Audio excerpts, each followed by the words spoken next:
konferensi pers, tetapi kita naik ke live YouTube, live IG, kita mengatakan bahwa sahabat semua, Anda diizinkan untuk upload atau ambil semua informasi tadi, naikkan ke YouTube channel Anda atau ke sosial media Anda. Kalau Anda mendapatkan AdSense, Anda mendapatkan benefit iklan, apapun ambil 100%. Tapi mohon jangan menggunakan nama yang menjadi trademark dari Bosman seperti nama Bosman, Mardigu, Wowi, Sontoloyo, dan lain sebagainya. Anda semua mengerti. Lalu kita melakukan hal yang seperti rutin kita lakukan. Kita memberikan pelajaran-pelajaran yang mungkin lebih spesifik. Kita memberikan julukan kepada orang-orang yang setuju dengan prinsip kita dengan nama New Mind. Sekarang pertanyaan, New Mind itu apa? New Mind adalah yang mereka mempunyai pemahaman terhadap New Economic Model. New Economic Model. Kita adalah kaum secara ekonomi tidak lagi berkiblat pada Adam Smith dan Keynesian. Kita menyebut diri kita adalah post-Keynesian atau Keynesian yang sudah kita lewati. Dan mazhab kita ini dipakai oleh Michael Hudson atau Hudsonian. Michael Hudson dengan Hudson Institute-nya tahun 1971 menyarankan pemerintahan Nixon untuk melepas jaminan emas dalam memprinting dolar. Kemudian menggunakan petroleum untuk printing money sebagai underlying dolar, dan hutang negara-negara lain untuk printing dolar. Sejak tahun 1971, Amerika awal menjadi negara superpower dan terus mengontrol dunia dengan energi dan currency. Kemudian Michael Hudson ngajar di Peking University tahun 1989. Partai Komunis Cina mengadopsi Hudsonian atau post-Keynesian sebagai platform ekonomi dalam negerinya. Dan dua negara tersebut sukses dalam 20 tahun dari 89 ke 2008, di mana adalah Olimpiade Beijing waktu itu. Dunia tercengang dalam 20 tahun saja. China atau Tiongkok sudah menjadi negara sangat besar atau superpower. Dan dua negara tadi, Amerika dan Tiongkok, menggunakan New Economic Model berbasis ajaran dari Michael Hudson yang saat ini yang terkenal adalah muridnya namanya Stephanie Kelton. Dan itulah orang-orang yang kalau nanti 2024 kita mendapatkan kepercayaan, mungkin penasihat ekonomi kita adalah Michael Hudson dan Stephanie Kelton yang akan membawa Indonesia menjadi punya model baru, New Economic Model, di mana kita mungkin negara kita tidak ada interest atau bunga lagi, pajak turun gitu ya, berbeda dengan sekarang yang pajaknya naik. Hal ini adalah karena kita New Economic Model. Jadi New Economic Model kita menyebut diri kita sebagai New Mind. Kemudian New Mind memahami apa yang namanya geopolitik. Geopolitik adalah sebuah kekuatan geografi dari negara kita untuk kekuatan berpolitik terhadap negara-negara lain. Jadi saat ini misalnya kekuatan geografi kita untuk politik untuk menekan Singapura, menekan ASEAN, menjadi kekuatan di tengah, memanfaatkan Selat Malaka untuk keuntungan ekonomi, saat ini tidak dilakukan selama 20 tahun pemerintahan yang ada. Kenapa saya sebut 20 tahun? Karena 20 tahun adalah ukuran yang harus kita patokkan. Jadi Dubai dibangun dalam 20 tahun, Beijing dibangun 20 tahun, Tiongkok, kemudian banyak negara yang dalam 20 tahun menjadi negara besar. Jadi kita tanya sekali lagi, Ibu Mega, alhamdulillah Anda sudah 3 tahun menjabat sebagai presiden ke-5, kemudian Pak SBY selama 10 tahun, terima kasih Anda sudah 10 tahun membawa negara ini. Kemudian terakhir adalah saat ini Pak Jokowi dengan 7 tahun, jadi total sudah 20 tahun. Pertanyaan dari kaum New Mind kepada Anda semua yang kami menganggap tidak berbeda haluan ekonominya, kita bicara ekonomi dulu ya, adalah tidak berhasil membawa Indonesia untuk menjadi negara superpower. Dan kemudian tahun 2024 ada 3 informasi yang kita bisa share. Nomor satu adalah ada isu bahwa akan diperpanjang 3 masa jabatan. Jadi incumbent bisa men-challenge lagi dirinya. Dan di sini saya ragu apakah nanti tahun 2024 Anda menang juga gitu ya. Tapi nggak apa-apa, itu adalah fair fight. Jadi kalau kita nih kaum New Mind mendadak nanti challenge-nya dengan incumbent, mungkin menarik karena kita menang atau kalah pun dari yang the best gitu ya. Kemudian ada isu kedua yaitu tidak 3 kali masa jabatan tetapi ditambah 3 tahun. Seperti halnya waktu itu FDR, Franklin Delano Roosevelt, karena Perang Dunia Kedua terjadi di Amerika, dia harus memperpanjang jadi 4 kali. Jadi satu-satunya presiden yang 4 kali masa jabatan dikarenakan di-extend jabatannya. Jadi minta di-extend 3 tahun karena mungkin tahun 2020, 2021, 2022 masa pandemi ini tidak perform, jadi minta jabatan 3 tahun. Dan baik itu jabatan 3 tahun ditambah, walaupun nanti 5 tahun lagi, atau 3 kali masa jabatan, itu keduanya harus MPR putuskan dan DPR. Jadi saya yakin Anda bisa lakukan karena DPR saat ini sudah Anda kuasai, ditambah PAN bergabung, jadi udah 82% suara Anda. Pasti Anda bisa ubah ini semua semau-mau dan sependapat Anda. Nggak apa-apa, itu free fight, itu pasar bebas, itu adalah demokrasi, kita nggak perlu marah. Selama ini adalah kemufakatan dari beberapa pejabat di atas sana. Jadi selama kita bisa bertanding nanti di 2024, ya kita nggak apa-apa juga mau itu 3 kali masa jabatan. Tapi ya kalau diperpanjang 3 tahun itu berbeda gitu ya. Kita akan bertemu di 2027 gitu ya. Nah, dengan masuknya PAN, kayaknya konstelasi politik bergeser. Apakah PAN masuk kabinet seperti informasi yang kita ketahui? Apakah Pak Zul masuk atau Mas Trisno Bahir masuk? Mungkin Menko Kesra, saya nggak tahu. Saya cuman mengira-ngira aja. Kemudian Pak Hadi, Panglima kita yang mendekati masa pensiun, apakah dia masuk kabinet? Atau penggantinya di Panglima bisa Pak Andika dari darat. Kalau ini merasa darat lagi, mungkin Angkatan Laut yang masuk, dan Pak Andika bisa juga digeser ke BIN. Apapun itu, tujuannya saya tahu bagaimana, atau kita tahu bagaimana membuat negara Indonesia ini berdaulat. Saya tidak menentang, atau kami New Mind tidak menentang. Yang jadi pertanyaan adalah, apakah kalian bisa membuat negara Indonesia menjadi negara superpower di tahun 2045 atau 24 tahun dari sekarang? Jadi apapun itu, kita lihat langkahnya hanya menaikkan pajak, kemudian berhutang, dan membangun hal-hal yang menurut beberapa orang tidak produktif. Kalau jalan tol, infrastruktur, oke lah. Walaupun dalam sebuah buku yang saya lupa, currency, saya nanti inform, si Bolat ini, dia menyatakan bahwa jangan mimpi membangun negara hanya bersandar pada infrastruktur, jadi harus holistik. Jadi ada infrastruktur statis, infrastruktur dinamis, dan saat ini dianggap hanya infrastruktur statis yang diam seperti jalan tol, jembatan, pelabuhan, dan lain sebagainya. Harusnya infrastruktur dinamis juga dibangun. Tapi ada hal yang menurut kami adalah hal yang tidak produktif, adalah membangun ibu kota pindah ke Penajam.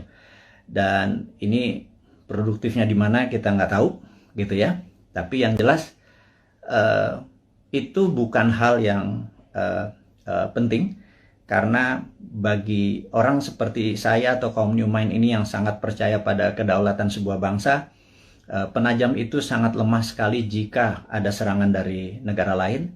Karena sisi utara ada Malaysia, Sarawak, di mana pangkalan militer Malaysia terbesar adalah di utara Kalimantan, di Sarawak.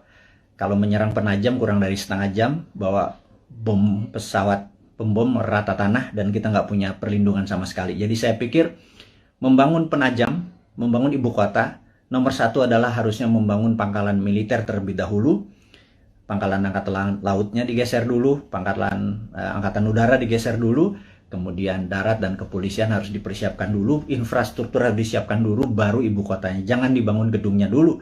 Begitu saya jadi presiden nanti tinggal dibom sama Malaysia, kan gerah kita. Jadi saya rasa sudahlah. Jangan nanti jadi hambalang.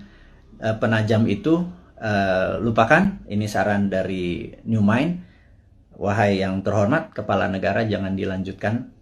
Kita mengutamakan adalah masalah pandemi dulu gitu ya. Nah, kita masuk ke topik berikutnya adalah, masih topik yang pertama adalah yang jelas YouTube channel kita kemudian diserang lagi berkali-kali sampai kita bingung. Maksudnya bingung nih gini.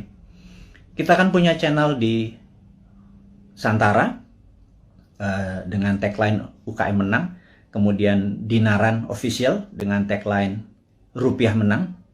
Kalau Bosman Mardigu tagline-nya adalah Indonesia menang. Jadi kita memasang cerita karena selama di takedown tidak boleh upload, kita menaruh informasi di Dinaran Official dan di Santara. Kemudian begitu kita boleh lagi memasang, kita memindahkan informasi di Dinaran tersebut official ke Bosman Mardigu dan itu di takedown juga. Itu kita heran, berarti memang YouTube kita memang ditarget gitu ya, sampai kita kebingungan. Karena apalagi yang ditarget, karena benar-benar kata-kata yang kita taruh, bahkan jualan emas, jualan dinaran, akan mempromosikan emas sebagai alat bayar atau bukan, sebagai alat tukar. Itu pun di take down. Jadi kita pikir kita akhirnya diserang lagi. Kali ini menarik, katanya kita melanggar konsensus WHO. Kita ngecek langsung video mana yang melanggar konsensus WHO. Ternyata di salah satu video, nggak di salah satu, ada 5 video kita tentang BPOM dan vaksin dan COVID. Di situ kita terang-terangan mengatakan kita mendukung vaksinasi, tetapi kita lebih mendukung terapi imunitas. Alias, mereka dites titernya dulu, dimana kalau titernya 150 ke atas atau 200 ke atas, tidak usah vaksin karena antibodinya tinggi. Jangan semua orang dihajar titernya rendah atau tinggi, dihajar semua pakai vaksin, sehingga terjadi pemborosan. Dan menurut kita ini, ada 400 juta vaksin udah dibeli, jangan-jangan dengan 50 juta kalau kita selected mereka yang titernya di bawah 150 antibodinya itu yang divaksin, maka jangan-jangan 80% penduduk kita yang di kampung-kampung sana yang hanya makan tiwul, hanya makan jagung rebus, terus ngopi, terus ngakak-ngakak tuh titernya pada tinggi semua karena bahagia semua. Sementara yang bermasalah nyara orang di kota dan pejabat-pejabat, terutama politikus yang titernya rendah walaupun makannya enak. Mungkin karena duitnya nggak halal kali ya. Mereka-mereka yang dikasih vaksin gitu. Nah, ternyata kita mempromosikan imunoterapi atau terapi imunitas itu dianggap melanggar konsensus WHO. Dan kita di take down lagi. Jadi kita mulai mempelajari apa sih konsensus WHO. Ternyata konsensus WHO itu adalah vaksin itu suggested, atau dalam bahasa Indonesianya, vaksin itu disarankan. Sementara kayaknya ya, pemerintah kita kayaknya, sekali lagi ya, mohon maaf nih, kayaknya, kalau Anda marah, Anda geeran, atau Anda baperan. Kalau baperan jangan jadi pejabat ya. Jadi, kayaknya di Indonesia vaksin itu mandatori, diwajibkan. Sementara WHO hanya suggested atau menyarankan. Jadi di sini kita ada sedikit pertanyaan. Kita tidak melanggar konsensus WHO, tapi mungkin melanggar mandatori atau perintah dari pemerintah saat ini. Sekali lagi, kita bukannya tidak mendukung, tapi kita punya preference. Karena sahabat saya, seorang profesor yang saat ini mengajar di Cornell University, beberapa minggu yang lalu, mungkin beberapa hari yang lalu, 3 minggu yang lalu, mengatakan, kalau vaksin adalah sebagai single bullet proof untuk menang melawan COVID, itu halu. Jadi dianggap delusion. Jadi menurut beliau, kalau kita menganggap atau kita berpikiran bahwa untuk menang melawan virus corona ini, vaksin adalah satu-satunya single bullet proof, itu delusion. Jadi itu kata-kata sebenarnya cukup sadis gitu ya. Karena sebenarnya ada banyak cara untuk selain vaksin. Taliban itu nggak pakai vaksin, nggak pakai masker tuh, nggak ada yang satupun yang kena. COVID-nya takut sama Taliban, itu aja berpikir sangat sederhana. Nah, jadi sahabat semua, akhirnya kita singkatnya adalah di take down forever, permanen. Jadi mendengar hal itu terjadi, RIP, rest in peace, kita dalam waktu 4 jam langsung membuat Bosman Mardigu official. Dan entah bagaimana, tahu-tahu ada 5-6 akun mirip-mirip, ada Mardigu Wowi official, Mardigu Bosman Mardigu unofficial. Apapun itu, saya minta dengan segala kerendahan hati dan dengan segala hormat Anda untuk mengganti dengan nama, jangan pakai trademarknya Bosman. Sekali lagi, saya dengan hormat memohon Anda untuk mengganti. Karena saat ini orang begitu membuka akun tersebut menjadi tidak terdistract ya dengan penampilan Anda tersebut. Saya tahu niat Anda baik, tetapi saya sudah wanti-wanti, jangan pakai nama trademarknya Bosman, tapi videonya Anda upload, Anda re-upload, Anda share, Anda berhak atas itu semua. Tidak ada hak paten atau right yang saya tuntut, tidak ada. Tetapi jika ada orang keberatan, sayalah keilmuan tersebut yang akan dipertanyakan. Jadi Anda tidak akan bertanya. Jadi sekali lagi, saya mohon maaf untuk Anda, saya minta dengan segala hormat untuk mengganti channel tersebut sehingga Bosman Mardigu official adalah satu-satunya akun. Dan ke depan kita akan punya gaya lain, punya genre lain, punya aliran lain demi membuat Anda semua mengerti otot atau muscle knowledge atau otot bernegara yang lain yang akan kita ajarkan, yang akan membuat kita menjadi negara besar superpower di 2045. Dan di sini Anda akan selalu mendengarkan kata-kata berulang, yaitu New Mind 1, nomor 2 adalah 024, di mana kita target 024 adalah New Mind sudah mendapat mandat. Itu bukan berarti Bosman atau seorang Mardigu menjadi presiden, tapi kita berharap dalam 3 tahun ke depan, ya, kemarin kita udah punya 171 juta viewer. Kalau satu orang menonton 10 video Bosman, maka ada 17 juta sahabat Indonesia yang sudah menonton video Bosman. Kalau kita menarget 1 miliar viewer dengan teman-teman ada sekitar 100 akun bersama-sama, kalau 1 miliar viewer ditonton, maka kalau satu orang nonton 10, ada 100 juta warga Indonesia sudah terkena dengan New Mind. Saya harapkan secara pribadi 70% menerima konsep tersebut. Kalau 70% menerima konsep tersebut, ada sekitar 70 jutaan orang. Itu sudah hampir 50% dari mata pilih di 2024. Dan inilah yang menentukan course atau Indonesia mau kemana nantinya. Maksudnya begini, sahabat semua, sahabat muda, saya mengkhususkan Anda yang berjiwa muda dan masih muda, yang saat ini umurnya 40 tahun paling tua atau 40 tahun ke bawah. 3 tahun lagi paling tua adalah 43, 45 mungkin ya.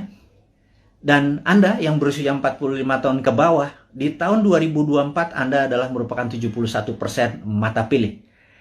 Sebenarnya Anda lah yang menentukan negara Indonesia ini mau kemana. Masih bergantung pada IMF? Monggo. Masih berhutang? Monggo. Pilih aja siapa-siapa yang kira-kira mirip-mirip dengan genre-genre atau aliran 3 presiden terakhir. Pak Bu Mega, Pak SBY, dan Pak Jokowi gitu ya. Atau Pak Jokowi itu sendiri. Jadi, kalau Anda masih mau miring ke Tiongkok, pilihlah yang kita sebut para old mind. Jadi, kalau nanti di 2024 Anda masih memilih old mind, ya nggak apa-apa juga gitu ya. Ya sudah, saya secara pribadi tidak kalah, tidak menang. Tapi saya akan bilang ke anak cucu kita atau kita semua ya saat ini, yang hampir 7.000 sahabat yang saat ini bersama-sama menonton live IG-nya Bosman ini.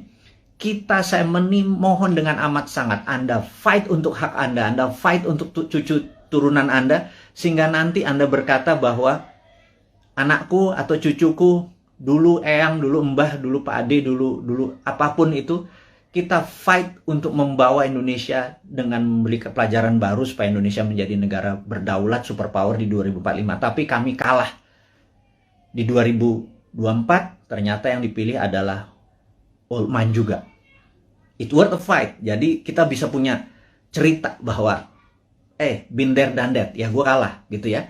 Tapi kalau kita menang, percayalah, New Mind akan membuat Indonesia menjadi negara superpower di 2045. Detailnya kita selalu urai di dalam 1000 video ke depan, dalam 3 tahun, 1000 itu hampir 3 tahun, itu akan mengurai dengan rinci apa yang harus kita lakukan mulai dari sekarang sampai 2024, dari 2024 sampai 2045. Kita rinci bagaimana Indonesia untuk menjadi negara superpower year to year-nya. 2025-nya ngapain, 2026-nya ngapain. Saya tidak yakin bahwa satu orang pun yang saat ini mencalonkan atau ingin menari menjadi presiden atau menjadi wakil presiden di 2024 punya konsep untuk membuat Indonesia menjadi negara superpower. Saya ragukan itu. Karena yang mereka lakukan adalah populerisme. Ingin menjadi populer, dengan populer mereka diharapkan mengambil hati rakyat, terus mereka memilih. Yakin kita nanti begitu dia jadi, dia bingung mau diapain negara ini gitu ya.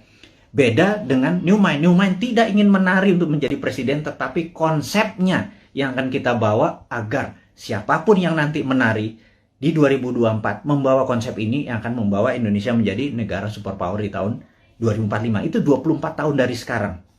Jadi kita harus bersiap-siap menuju ke tahun 2045, dan kalau kita mundur 2029 atau 2034 telat kita ya, sekali lagi. Nah, sahabat semua, jadi saya rangkum sesi pertama, yaitu mengingatkan untuk Anda mensubscribe Bosman Mardigu Official, dan tolong sebar dan viralkan. Kemudian isinya mau di re-upload di YouTube channel Anda atas nama Anda pribadi, monggo. Karena kita akan fight dalam jangka panjang. Dan jangan lupa Anda harus mempromosikan Anda punya YouTube, IG tadi, dan lain sebagainya. Karena jangan Anda menunggu bola, Anda hanya menggunakan video Bosman, harus terus mengharapkan orang nonton, kemudian mengharapkan AdSense. Nggak bisa begitu. Anda harus berkeringat untuk apapun yang Anda dapat. Anda promosikan video-video tadi di video YouTube channel atau sosial media Anda. Dan tadi pagi saya heran, saya naikkan sesuatu di IG. IG ini saya agak sedikit deg-degan. Karena di Agustus kemarin 5 kali kita diperingati. Bahkan kita ada kata-kata ganyang koruptor, itu di take down. Itu cukup kaget saya. Jadi rupanya apapun yang ditulis, di caption oleh Bosman, bahkan video dari orang lain yang penontonnya cuma 300, kita ambil, kita upload di tempat Bosman, toto dalam 1 jam ada 100.000 viewer, captionnya kita mungkin berbeda dengan yang lain, toto di take down. Jadi tadi pagi di take down lagi, cukup kaget saya. Dan kalau itu di take down lagi membuat resiko IG kita yang 2,1 juta follower ini juga beresiko seperti 1,5 juta subscriber dari YouTube. Jadi, tapi apakah kita akan give up atau menyerah? Sahabat semua, perjuangan kita tidak akan pernah menyerah walaupun kita mulai dari nol lagi, tetapi ilmu-ilmu kita dan ini pelajaran-pelajaran kita akan terus berikan. Kita tidak melawan, tetapi kita akan bekerja dengan dengan semangat kaum New Mind. New Mind itu nggak ada matinya. Die hard New Mind itu nggak ada matinya. Nah, sahabat semua, kita akan membicarakan topik baru yang namanya long COVID. Jadi, sahabat semua, Anda tahu bahwa saya terpapar di bulan November tahun lalu. Kemudian 9 hari saya di rumah sakit. Kemudian pulang. Muscle saya bisa dikatakan shrinking atau mengecil hampir 10-20%. Sehingga sejak bulan Januari saya ada personal trainer hanya untuk membuat muscle saya bergerak. Jadi Anda akan lihat ini saya agak kurus, muka saya agak tirus dan lain sebagainya. Karena muscle saya hilang, asam amino saya seakan-akan dimakan oleh COVID tadi. Dan di sini ada hal yang baru, ternyata saya mengalami apa yang namanya long COVID. Dan alhamdulillah saat ini sedang mengalami terapi dengan stem cell dan growth factor. Ini yang saya akan menceritakan sedikit. Apa itu long COVID? Gitu ya. Jadi sahabat semua, kalau ada pencuri masuk ke sebuah rumah, pencuri itu ingin mencari emas, uang, ATM, kunci mobil, dia bongkar lemari, dia bongkar kulkas, dia bolak-balik sofa, dia apapun di dalam rumah itu berantakan. Dan ketika keluar dari rumah tersebut, ada polisi yang menembak mati. Matilah pencuri tersebut. Tetapi rumah yang tadi dia masuki sudah berantakan. Itu dikatakan badai sitokin. Dan badai sitokin ini memakan waktu untuk penyembuhannya. Karena itu, efek ini disebut atau dinamakan long COVID. Sayangnya ini belum dipromosikan dengan detail dan banyak tentang long COVID. Maka dengan segala kerendahan hati, Bosman adalah orang yang awal-awal menceritakan tentang long COVID. Jadi ada yang efeknya setelah 3-4 bulan, mereka mendapatkan rambutnya rontok. Atau lelo, agak lupa terus lemot otaknya. Ini kok gue ke lantai 2 mau ngapain ya gitu ya. Kemudian ada yang gulanya yang biasanya normal 100 toto menjadi 300. Atau asam uratnya naik. Atau setiap malam berdebar-debar gitu ya. Sahabat semua, ada 4 juta saudara kita terpapar COVID dan menjadi penyintas. Sudah sembuh. Dari COVID-nya.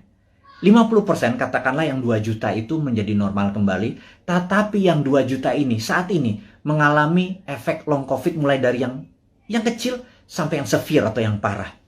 Dan sebagaimana kita ketahui bahwa 90% korban meninggal karena COVID, COVID-nya sudah negatif. Alias kena badai sitokin atau organ-organ tubuhnya terkena pengaruhnya tadi. Jadi sahabat semua, bagaimana solusi long COVID ini gitu ya. Saya akhirnya sangat serius mendalami ini. Saya bergabung dengan beberapa dokter yang saya anggap mereka adalah pejuang-pejuang kesehatan.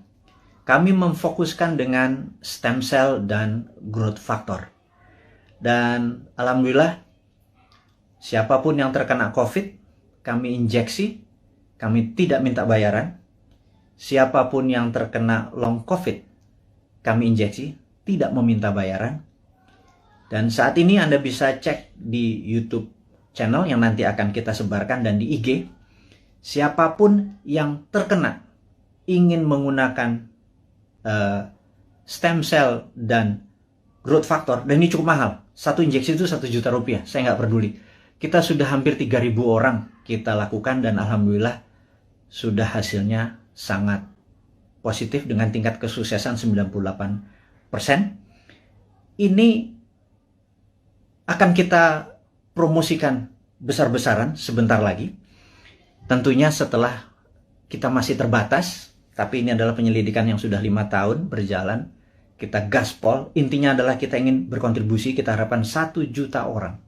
Entah itu yang terpapar atau kena long COVID, kita kasih free. Ini proyek agak utopia, agak gila sedikit. Tapi itulah New Mind. Tidak minta sumbangan pemerintah, tidak minta sumbangan apapun, tetapi kalau Anda kami tolong, dan rambut Anda yang rontok tahu-tahu tumbuh kembali setelah beberapa kali diinjeksi, kami mohon dengan hormat. Anda gratis. Tapi kalau Anda mau berkontribusi untuk menolong sesamanya, terserah. Mulai dari 0 sampai tak terhingga, Anda lakukan pembayaran atau tidak sama sekali, kita nggak peduli. Kita punya cara lain. Jadi intinya adalah stem cell dan growth factor ini akan menjadi senjata kita untuk menolong teman-teman yang long COVID. Saya tahu di antara 6.000 saat ini hampir 7.000 ada mereka yang jadi yang saat ini gue deg-degan kalau malam itu jangan-jangan long COVID karena gue udah penyintas COVID. Ini yang membuat gula gue naik, ini membuat dimmer gue naik dan lain sebagainya. Yuk kita diskusi lebih detail lagi tentang hal ini. Anda boleh DM atau nanti komen di IG kita atau di YouTube channel kita. Karena kita akan merinci sekali lagi. Jadi ini berbeda sekarang YouTube-nya dengan YouTube yang dulu. Kita akan lebih banyak kontribusi-kontribusi ini. Tapi bukan hadiah-hadiah, tetapi benar-benar ingin penyembuhan masalah COVID dan long COVID ini. Ini sedikit kontribusi dari kaum New Mind. Dan bagi mereka yang sehat, supaya tidak terpapar, kita adalah orang yang ingin imunitas kita tinggi. Kita ada immodulator. Ini juga free. Kita akan kasih semua orang. Ini berbahan baku juga ada stem cell dalam tanda petik yang kita keringkan dicampur dengan herbal. Ini juga gratis. Kalau Anda minta immodulator, kita kirim dimanapun, tapi ongkos kirimnya Anda tanggung. Kalau itu di luar Jakarta, kalau di Jakarta ambil sendiri. Nanti tempat-tempatnya kita kasih tahu, ada yang di Citos, ada yang di Senayan dan lain sebagainya. Itu detailnya. Immodulator ditargetkan adalah mereka yang ingin titernya atau antibodinya tinggi, atau mereka yang dalam proses penyembuhan setelah recover dari COVID. Sekali lagi, kita akan menyiapkan immodulator. Namun kalau long COVID tadi yang stem cell dengan growth factor, kita injeksi ke muscle atau daerah bokong gitu ya, akan kita masukkan. Oke, itu adalah informasi kedua, sahabat semua. Yang ketiga adalah sahabat saya, seorang profesor filosofi, guru besar universitas cukup terbesar di Jawa Tengah, tadi pagi menyatakan, Mas Mardigu, sampean ini memang gila katanya. Anda benar-benar mendeklar diri Anda sebagai Westphalian. Saya begitu dikatakan saya sebagai Westphalian ini saya tertawa.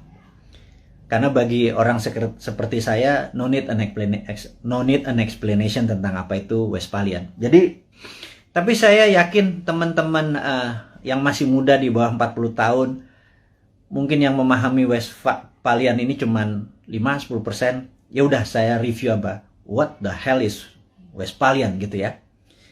Jadi Westphalian ini adalah orang-orang yang mendukung. Ini adalah di abad 17, tepatnya mungkin tahun 1648. Ada Westphalian, sebuah kota yang sekarang di wilayah Jerman, Westphalia. Itu mengadakan treaty, perjanjian antara kaum monarki dengan nasionalis. Jadi disitulah masa keemasan awal kaum nasionalis yang nanti melahirkan demokrasi, dan masa suram dari kerajaan atau monarki.